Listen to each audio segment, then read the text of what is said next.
Hello, I've got on my board today a piece I've already started in oil pastels. I'm using the Sennelier Artist Oil Pastel, which I find so creamy, dreamy, almost like lipstick. Just beautiful, gorgeous colours as well. I really need to stock up on them, get a few more. So what I've started is this lovely poppy piece. I've been laying in background colours on a bit of a diagonal. I always like working on a diagonal, don't know why, a bit more interest I suppose. I've got yellow, green, this lovely bright spring green. We all need a bit of that today, don't we? Laying up the colours, adding in a little bit of blue perhaps, yellow like I say, and then I've been blending, and I've been blending with this Santador low odour solvent. You could use any other sort of oil colour solvent, or if you haven't got anything like that, baby oil would actually do the trick. I've got a little pot here, and if I take my brush, I don't want too much, but if I take my brush, just give it a little blend over the top, you can see it just dissolves the oil pastel as it is designed to do with oil painting, and it just blends all the colours nicely together. You can thin it down even more by adding even more of the Santador, and you can sort of move it around, play with it a bit, almost like you would with water in watercolour. And then I sort of let that dry off a little bit and started to build up with the poppies on the top. I've got quite a few colours. Let's just get rid of the yellow and the green for now. And I've got a red, an orangey red, a pink, a blue, and this lovely purple. I'm going to start with just the red, and I'll come over this side. And what I have been using as a reference photo is something on this Unsplash. It's a royalty-free website for photographs, so they're free to download. All you do is click the little button there and it'll go straight onto your device, so it's really good site. Unsplash.com. Oh, that's a great one, isn't it?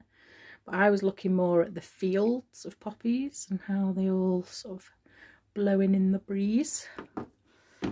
And we've got all these lovely shapes. You don't always see the inside of the poppy, so maybe this one is just a kind of bolder shape that doesn't have any centre. So that was the red, a bit of orange, a bit of pink. You can see how buttery these are. You don't necessarily need to blend when you're putting on quite thick layers like this. I've got the purple. You can blend with your finger if you want the softer sort of blended edge. I'll make sure there's some highlights in there, the orange. And as many as you want. You can build a little bit of background, some of the flower, and just sort of play with the space as you go along. And then what I like to do is create a bit of depth. So I'm using this blue and the purple. And then I'll go back to the greens. Hopefully I'll be able to trace through sort of dance around mark making wise.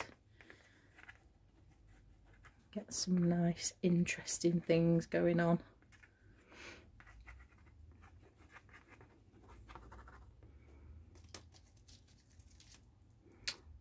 Oh, I've got this gold, which is gorgeous. I'll add a bit of that.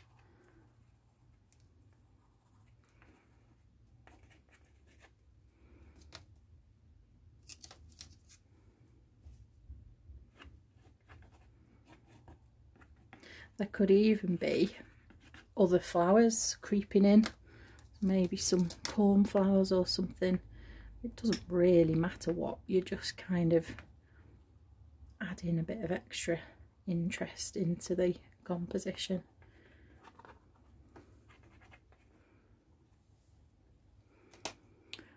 Let's see if this white will go over the top as well.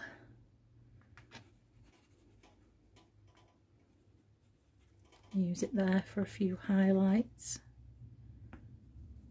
in there.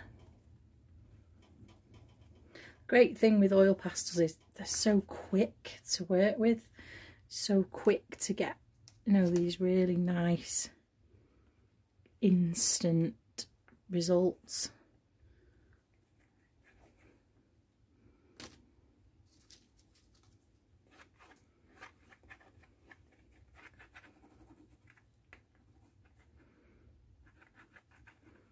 They're really playful, and you don't need, you know, a huge amount of skill with it. You can just draw, blend, have fun.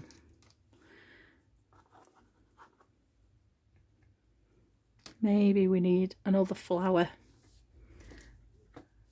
over this side, one that we can see the inside of. So I'm going to put a bit more pastel at the top, leave a little space,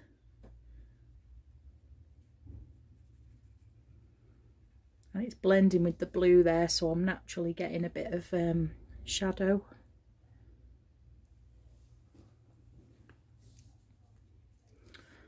Some orange. And you can see where I use the orange on that one to create that kind of coming forward. And I've got the purple, I'll put that on the inside, a bit of blue, some dots, put some dots on that one as well.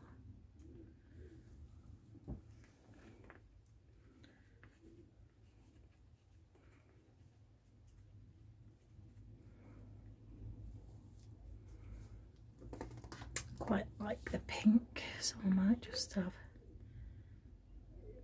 just a few bits of pink dotted around.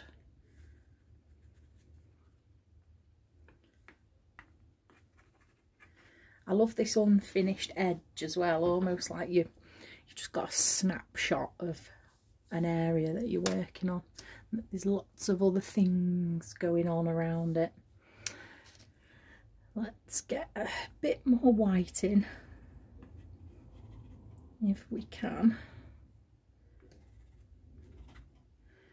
And then I'm going to do some like scratching and just extra bits of movement in the space. Just using my fingernail, but obviously a craft knife or something like that would do the job. You don't want to get mucky. And there we go. I'm going to leave it like that. So I hope that's given you a couple of ideas of something really quick that you can have a play with. You know, you don't have to come up with some amazing masterpiece every time. You can just sit down with a few materials and have a go.